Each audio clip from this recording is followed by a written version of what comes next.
All right, good evening, everyone. System Chalk here with the 220th episode of Book of Hours. Now, I'm recording this actually after the big Numa episode because I found out I did make some mistakes in terms of my Tree of Wisdoms, but I think I've more or less recovered I've more or less recovered where I was. So there's actually a number of things that I can commit right now. That might be kind of fun. So we've got Hyksos, the shepherd kings brought the speech west from Canaan to use in their wards and snares. Had they never come to Egypt, they might never have found a way to write it, given its addictive qualities that might have been for the best. So here we will commit the Hyksos, the Dartsmen, the assassins of the Traguleri, who end the long lives of Long, tell stories of the wars between the hours in the dawn of the world, when the sun was red and low, wars where the savage sound of savage bells unraveled the light of moon and sun, wars where dreams burned on pyres where long were the fuel. All this ended, the Traguleri say, once the worms came, and the hours had a common enemy, and so the Traguleri fear worms, hate worms, and make offerings to worms. Now, the trick here to get out of my problem was I can use sand stories, because I actually had some leftovers for bird song and preservation and such. So in this one here, we'll take sand stories, a temple. The seven tainted mortals we call legions are relentless in their appetite and outcast under the laws of heaven. But they have their uses to the hours. The Legion Echidna learned her shaping arts in the world's dawn, and even now the lionsmith values her skill. So every year they meet in the desert, among the furnace shadows of the seven-coiled temple, to share their knowledge of how monsters were made. We call their stories skolakosophy. So finally, the move that we made during Numa, Coil and Chasm, worms, seven coils, dangerous places, how earthquakes are bound, and why they are released. So, Serpent, the night arts speak of the savage door, to which Echidna, mother of monsters, keeps her savage key. It was the means by which the gods who were stone entered the Mansis, for Echidna was once counted among their names. All skolakosophists seek to understand what this might mean. So, if I have the opportunity, it would be nice to get that level 5, because then that opens up Nyctodromi for us. So I actually didn't need to mess around too much with the birdsong stuff, but that may still be on... kind of in our plans. So the things that they need to do to get Skolakosophy up: Orchids and Narcotics from 3 to 5, Rhyme and Remembrance from 4 to 6, Wolf Stories 4 to 7, Pentiments and Precursors 6 to 8. So not easy, but not impossible. In between Numa, it's not a bad idea for me to focus on the higher end ones. So Nyctodromi, the plan right now is to do Strings and Songs from 5 to 6, Auroral Contemplations from 5 to 7, and Sea Stories from 6 to 8. Of course, I may want to change that to just be Auroral Contemplations 5 to 7, Sea Stories 6 to 8. So that's not too terrible. It's something I'd like to do in my own time, though. Okay, Hushery. Now, Serpents and Venoms was the one that we were going to use there. This is, of course, the one that caused all the trouble before. So it invites the question, so why are we interested in Hushery 5? Well, it's so that we can start moving up to Illumination. So this is why Serpents and Venoms was important. The last sun. In the dawn times, the sun was lower, so we gave it our blood. From our blood, it knew us, and so it was kinder. Its serpents brought us its poisons to drink, and so we died. But we only died a little, and so we dreamed, and returned the next day to give our blood again. Those times of peace persist in the lessons of Hushery.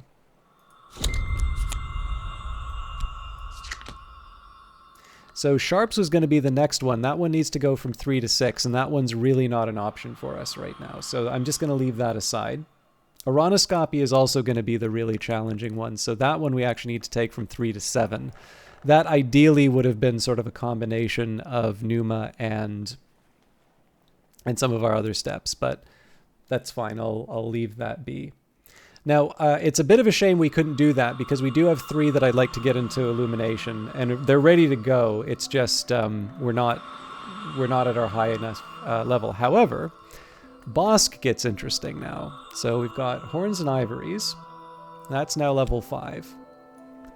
The Moth's Way. When the moth goes a-hunting in the dark of the wood, he remembers a time when the wood was bright, but he uses his horns to find the way, and we may follow him if we choose. After all, a trophy is nothing without a hunt. That's the lesson of the wood. And from there, we should be able to use Tridesma Hyra, and then Applebright Euphanies, and then a couple of others. But I actually need to wait for Applebright Euphanies, so we're just going to set that aside.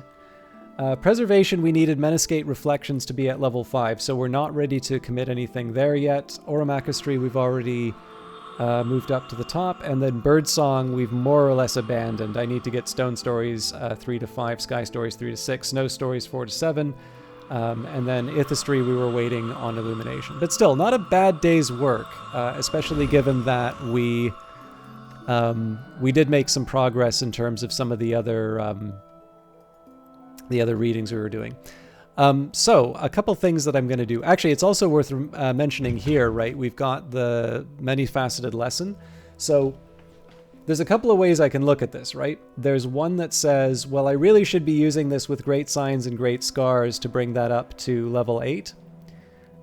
Because that's the most challenging one, right? That's the one that I would need to do during Numa. Now, Aronoscopy 3 to 7 is a big ask. But I'm still probably going to do the 7 to 8. Yeah.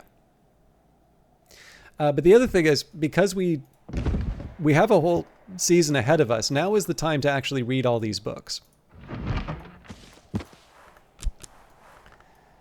So I'll take, maybe not Edicts Martial, because I have other plans for that one, but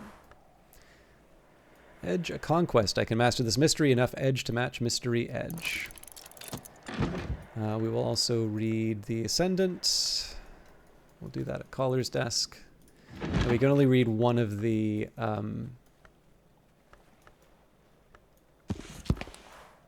these at a time.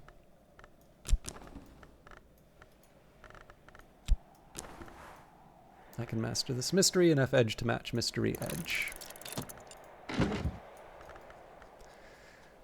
And then we did get Keeper Skin on the Snare of the Tree because we gave that to Aunt Mopsy, so let's try and clear out the Keeper Skin. This is for contaminations. I can never remember which one of these.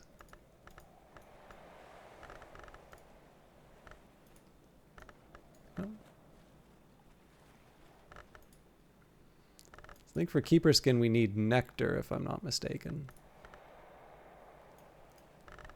Yeah, so I think Herbs and Infusions is the one that I want. However, 7 Nectar is not an easy thing for me to get.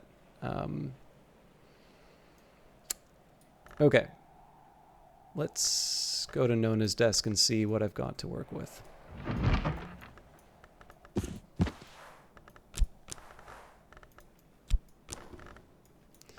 The last thing I can do here is add a Mortar and Pestle.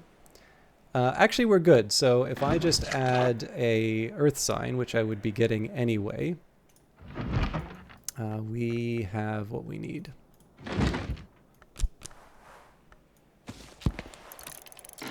Now, there's a few things that I can do right away, which would be a good idea. So one would be to get a lot of my my old Elements of the Soul, or a lot of my old Persistent Memories back. So we'll start with something simple like the Edicts Martial for an old wound. We're already getting the Earth Sign. Trying to remember the Didymos.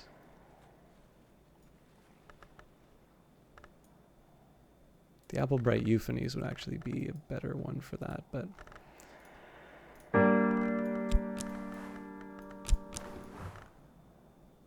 the Ascendant Harmony needs 10, but I'm guessing I can probably get that from... Yeah, so the Didymos needs the Ascendant Harmony.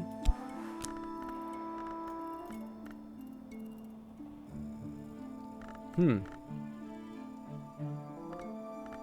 might need to build my way up then.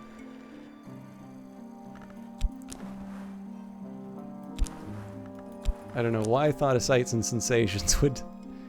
Yeah, you know what? I bet Applebright Euphonies is the one that I should be waiting for. So let's just chill out for a bit. Afterwards, I don't remember what work I performed, except in Sense and Sensations, leaf mold, a rhythmic musical clicking like melodious castanets, a soft blue flame like antique gaslight, and cold. I remember that where we went, it was cold. My inner light gutters, then flares. I am snared in a dangerous fascination. Your Faust has a malady, and in this case, this is also gonna need nectar. That might actually be a problem, but we'll see what my bed looks like. No, that will not be a problem. I've carried a memory like a flambeau safe through the mazes of night. This will complete once dawn has come. The skill is now 7. Its power aspects have also increased. So let's see if I can knock out an Ascendant Harmony with Applebright Euphonies. I need another sky. Actually, the easier thing for me to do is to go to Solomon's desk. So before I do that...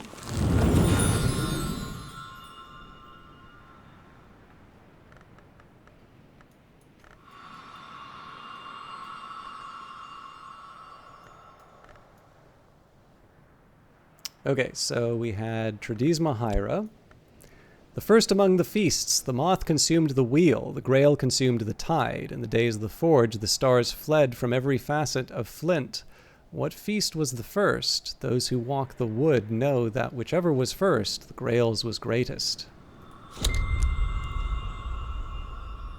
Now we take the Applebright Euphonies. Breath is the temptation of the soul, pleasures and insights that the church would call the secrets, the sisterhood, the mysteries, and the bureau unsanctioned.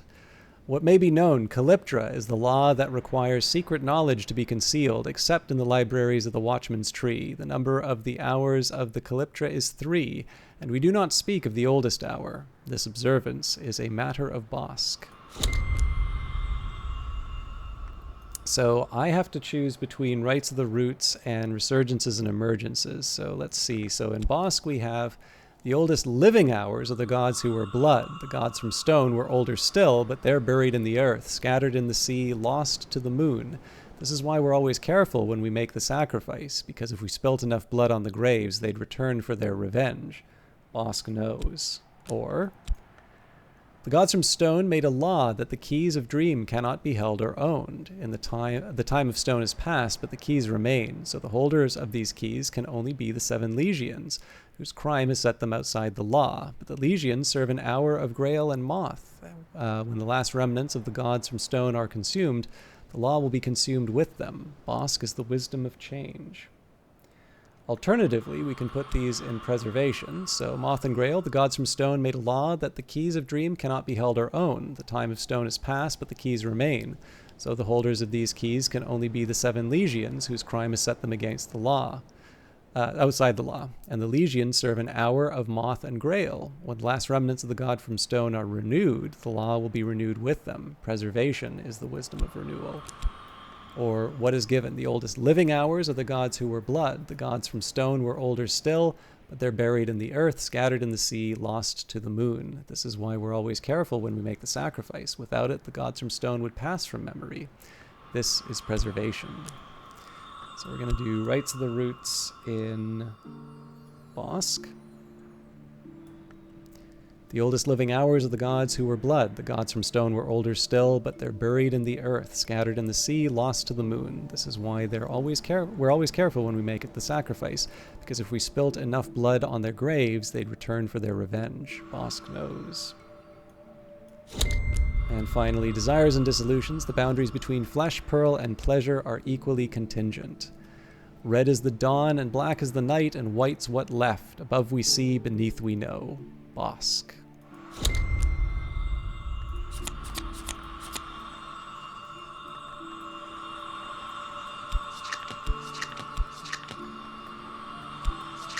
More herb than I know what to do with, really, but...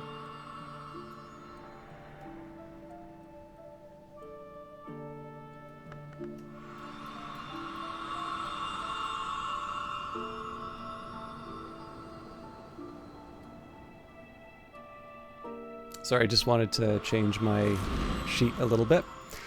Okay, so we are on our way. Now, I guess I should probably use this many-faceted lesson at some point, and I think probably Great Signs and Great Scars is the way I want to take this. So let's go... well, there's two things I'll do. One, we'll bring in Mrs. Kill so we can have a few conversations. Mrs. Kill's mood always improves when I drop by. If you don't choose a topic, Mrs. Kill will offer help as a friend. And seeing as I want to improve Great Signs and Great Scars, that's going to be a Knock and Grail one. So we'll just load up on as much as we can.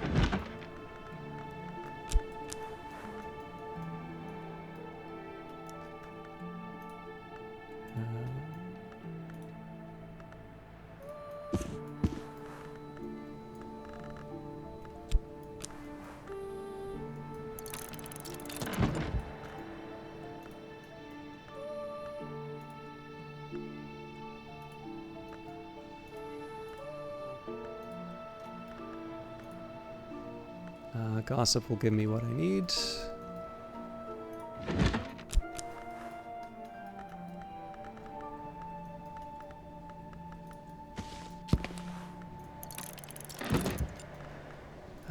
Fear doesn't, Hindsight doesn't, Storm doesn't, Secret Thresholds will.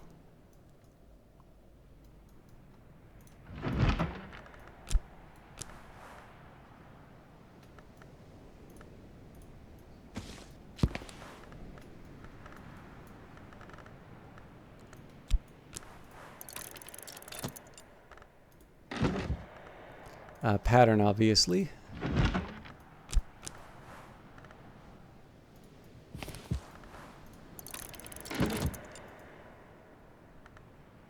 I think this is Solace. Yeah.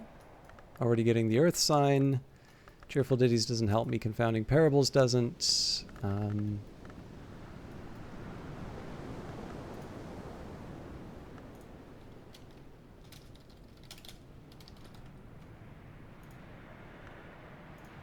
I'll maybe just double check something like the Morphe Codex gives me.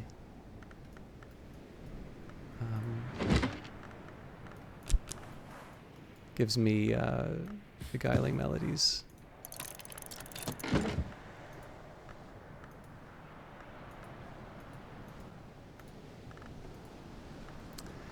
I think that's it for my Graily stuff. So where are we? So 1, 2, 3, 4, 5, 6, 7. Okay, yeah, we're good. Oh no, hang on. Yeah, 7 plus the Earth sign. So we are good to level up Great Signs and Great Scars, and we will be ready to recover my Fascinated Faust before too long. And we have a big storm, so that actually would probably not be bad for the Didymos. Well, no, because I need the Ascendant Harmony.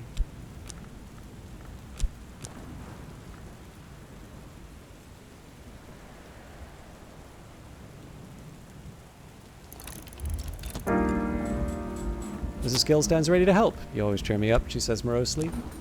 Mrs. Kill has seen more of the world than she usually lets on. Conversations with her yield the occasional surprise.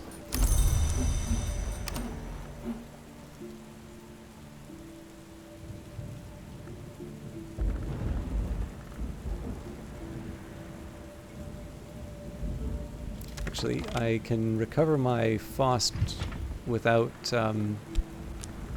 waiting. I don't recall.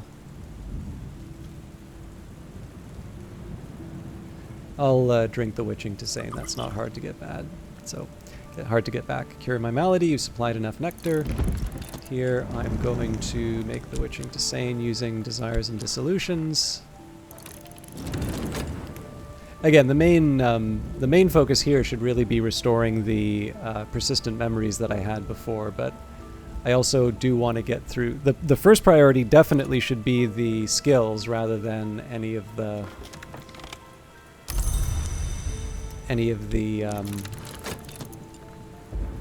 sort of the side stuff, because, I mean, I should expect a Numa at any time, but I because my focus is going to be mostly on the lower level stuff, I don't need to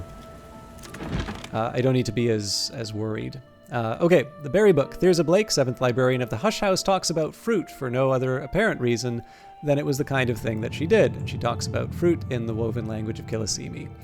Who was it that once said, "Fruit is the womb of a plant"? It was me. Take a few moments to think on that in ripened wisdom. I shall leave a blank space for your moments here in this page. Nectar, children mine, cast my words into a sufficiency of nectar, and watch the Pyrus persimmon burst from wood. Gather more nectar, wring it from the trees and the earth, and our persimmon gushes forth the sacrament. You will thank me. On Matthias and Amethyst Imago, Pursuit, an account of an occult romance. A certain mech claims to have written this in a single night as part of his initiation into the Theban branch of the House of Leith, that order of immortals that used the arts of water to conceal themselves. Matthias defied us to hunt the names of the moth in the wood to populate his pinned collection. The Amethyst Imago had dallied with the witch and sister, but she'd returned to the wood to plead the moth's pardon. The moth, as a whim or a penance, sent her out to lure the long to a slough of nightmares. Matthias loved the Imago. Did he? Can Long love, or has that organ of their soul desiccated beyond repair? The Imago loved Matthias. Did she, or did she only enact a whim? He pursued her through the wood, but at the last she turned aside from the nightmare slough, and they lay together in the where the browns grow bright. So they learnt the Grail's pleasures, and this is the lore they won.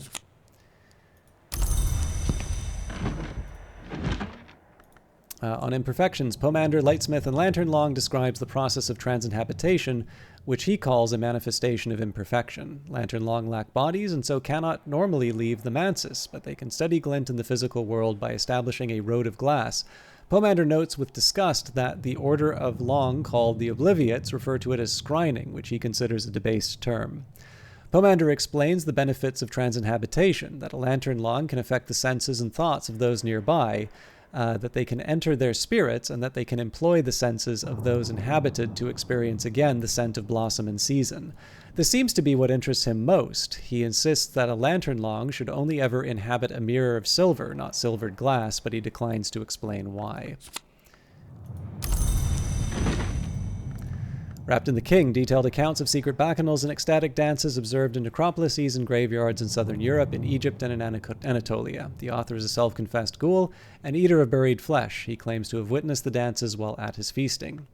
The dances draw from the traditions of the mysteries of the cults of Isis and of Sybil, and include both symbolic and literal flayings, and the human heart is always central in the rites. The author punctuates his accounts with queasily sensuous descriptions of his own interrupted feasts. At these greater feasts, a black pig is always crowned as king before its slaying. On this occasion, its heart was weighed in the balance against a knot of feathers, and its skin became a cape for the officiant. Its flesh was left for the crows, but I must confess my interest was not in its carcass, but in the perfumed flesh of the milliner laid fresh in the earth. A Manual for Departure. The author, who identifies itself as the Jekadu, claims to be one of the great hooded princes of the land of the river. The style is informal, even chatty. No, these doors shouldn't be recorded, but if we had only recorded things before we'd had to leave the fifth history, we would be in a much better state. So here I am writing it down, and if you don't like it, you can sanction me. The Manual for Departure lists a number of strategies, occult, martial, and political, for quick escapes. Many are irrelevant, obsolete, or enigmatic, but the manual does include a number of powerful techniques for opening portals. Move gingerly while the pain lasts. And the Morphe Codex, a priestess of the Sisterhood of the Knot, claims to have discerned the true meaning of the Thunderskin's birth. The writer credits the Red Grail, the Ring Yew, and the Horned Axe, the powers the Sisterhood reveres, with agreeing a final treaty between the hours of the house and the hours they displaced. The Thunderskin loved the Yew, and the Grail destroyed him as restitution for the slaying of the Horned Axe's sisters and brothers.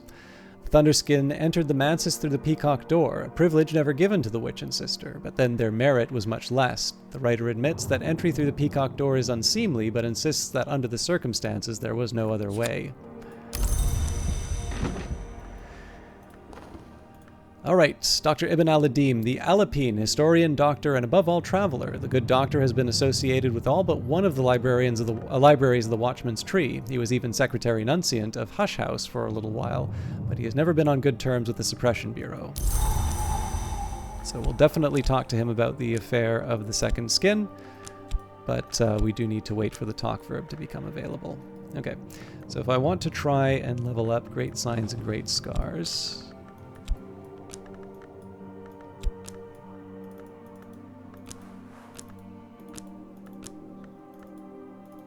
Oh, am I one short?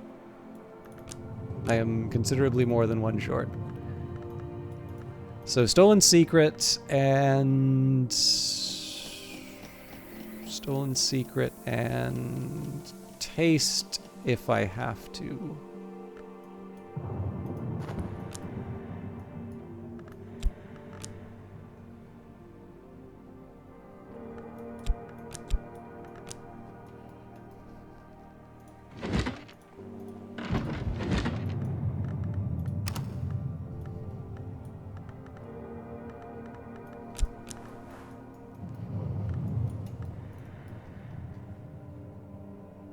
Can never remember where I put the Stolen Secrets.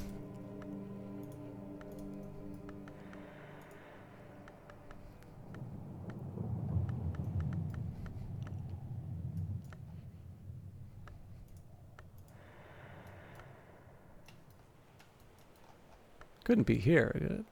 No. Oh, it's right here. Ah, we did read on Matthias and Amethyst a time ago, so... okay, did I... Right, I used the Witching to Sane.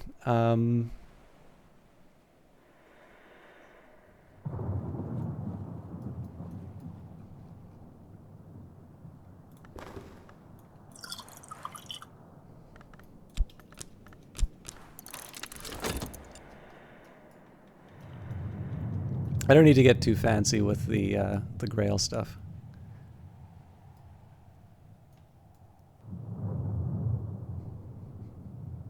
Now, the one drawback with leveling up Great Signs and Great Scars is that it's not something I can immediately commit, but I still want to do it just because it means that the next Numa things will be very easy to handle. Oop. Peace be with you. I ask entry to the house. The Labite Abikasi of Marrakesh has begun to, let us be tactful here, to behave without decorum. I wish to understand why.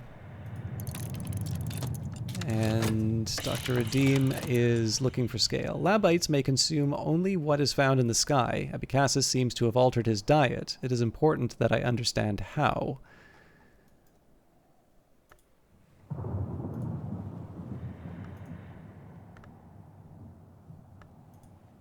There we go. Echidna the Legion, she who suckles serpents. Yes, I am aware that serpents do not generally suckle. I believe now that Abikasis has chosen to drink of what she provides. I do not know if there is anything to be done about that. But thank you, librarian.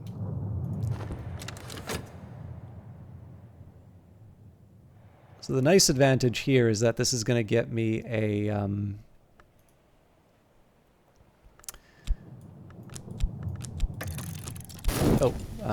I should be getting another...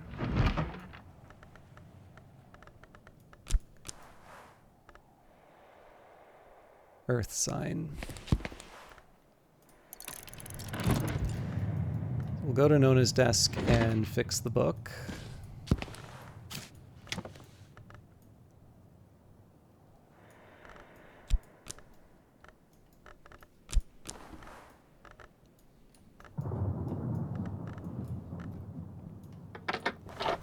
Treat the treat the Keeper Skin corruption. Keeper Skin is persistent, but it has its weaknesses. It's best when it's warm, but it'll keep.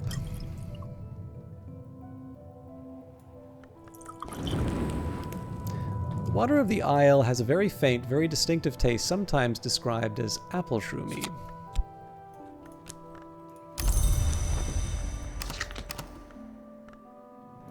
I still need to wait the minute for the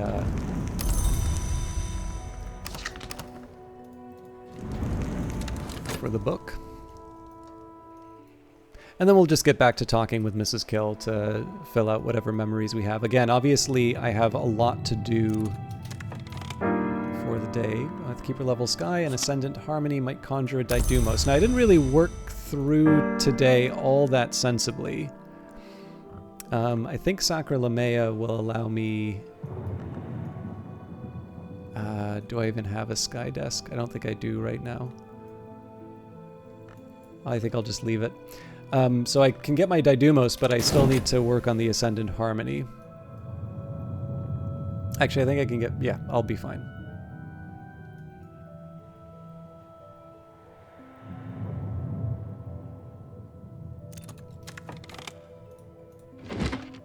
Okay.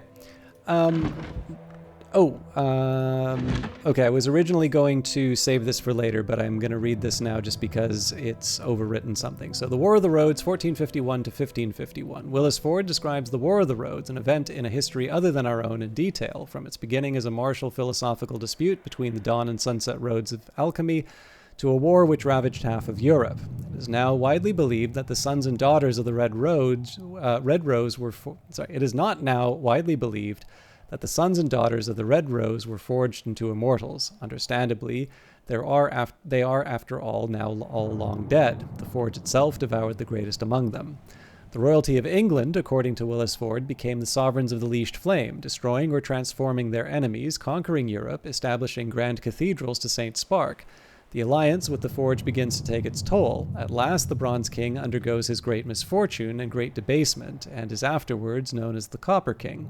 His attempt to cheat the Forge ends badly. The Leashed Flame is released, and the King's heirs are merely mortal sovereigns. So we have only one Menescape Reflections. I am a little surprised. Oh, no, I'm not. This was just one, right. I'll add this to the Foresight. Sorry, for some reason I thought this was the 10.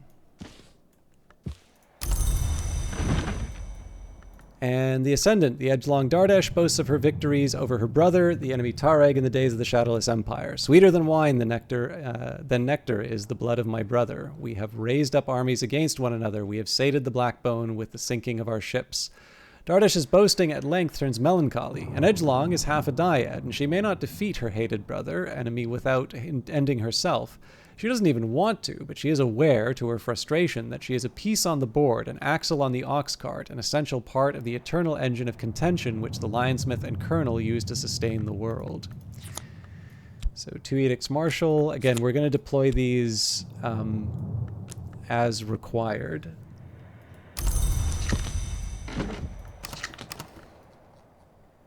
We can move on to our next Hyksos book. So this one is... Oh, let's add this with the contradictions.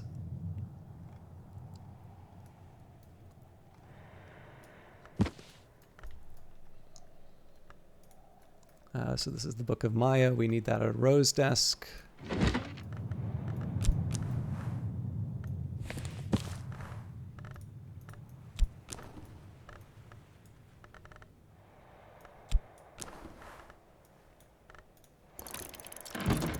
So again, I'll figure out exactly what I want to do with these lessons here. The plan really is to make sure that I do this to the highest level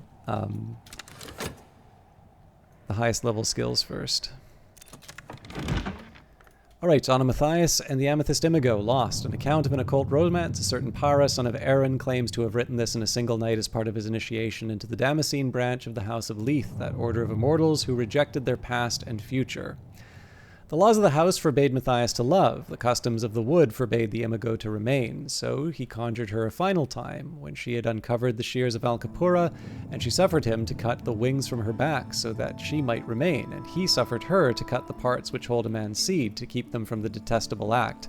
This was love in all its blood and joy. We have cast out Matthias from the house. In the cradle of the roots, Matthias and the Imago left their names, and though their names were lost, they found their name-day riddles. This we recall in solution and separation, so that in the presence of the moth our memories may become our futures. Do this wisely, in memory of the name and the long who gave up their past so that they might be together forgotten.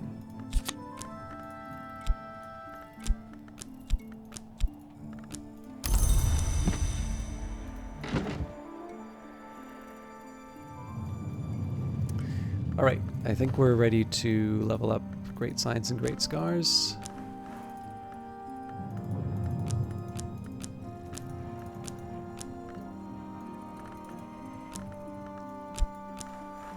At last, I approach mastery. Improve this skill to level 8.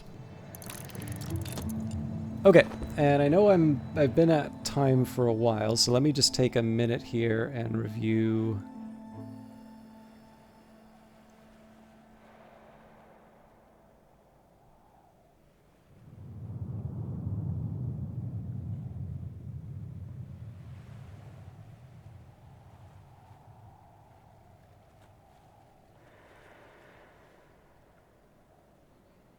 Okay, so Great Signs and Great Scars is now at level 8. So looks like Pentiments and Precursors, Sea Stories.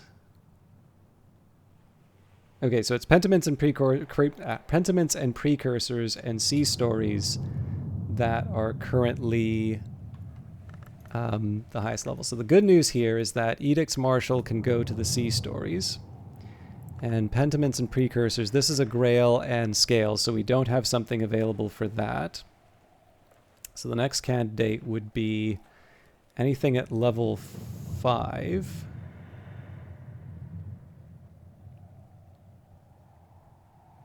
So Edict's Inviolable would be tempting here. But again, we suffer the the Forge and Edge problem. In fact, it may be that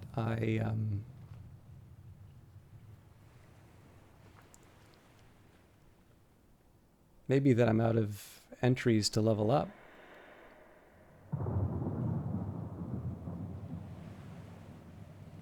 So Strings and Songs would be nope. Snow Stories.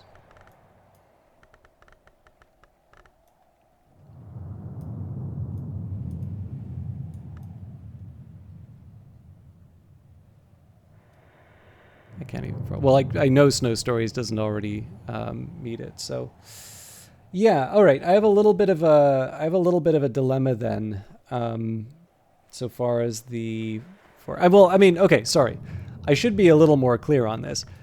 In the worst case scenario, I can use this on Metascate Reflections, which is to go to 4 to 5. The hope is, of course, that we're able... Actually, the one thing I would also be able to use it on is Auroral Contemplations. The slight temptation for... actually, no, Surgeries and Exsanguinations is a long way to go. So yeah, maybe Auroral Contemplations is the one that gets this. Anyways, I'll figure out where we're at. I do have at least two more books that I'm reading that will give me lessons. So I don't feel a particular need to rush on these things. As long as I get them done by the end of winter, I will be fine.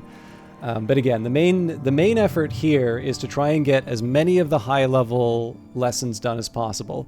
There's no way I'm going to get them all, but what I want to do is I want to push myself. I want to push myself to have as many of the skills that I need done for the next Numa, and I'm definitely not waiting for the next Numa. I am forcing the next Numa. But the minimum that I can do right now is making sure that I have, I've got myself sorted out as far as the Numen are concerned. I can make sure that I've got all of the books that I've been holding back. I have those read. I'll buy the one from Oriflamme's. So in the end, I want to make sure that all of these lessons have been dealt with and that I have a really clear game plan for the next Numa. Because it's going to be like next time. The only thing is I'm going to have a much narrower set of skills. And so I should have a clearer idea in terms of what I can realistically get through for the day. But all of that will be handled in the future. So I'm going to be, I'll be back on Wednesday. Now, I am going to have my break in between, so I will likely be a little more confused about where I am in the playthrough here. But I do have a few notes on my skill plan, so it shouldn't be too disastrous. But for the rest of the week, we will be working not just on our skills, but we'll actually be moving towards the sorts of things that you do to end the game. So, see you then. Take care.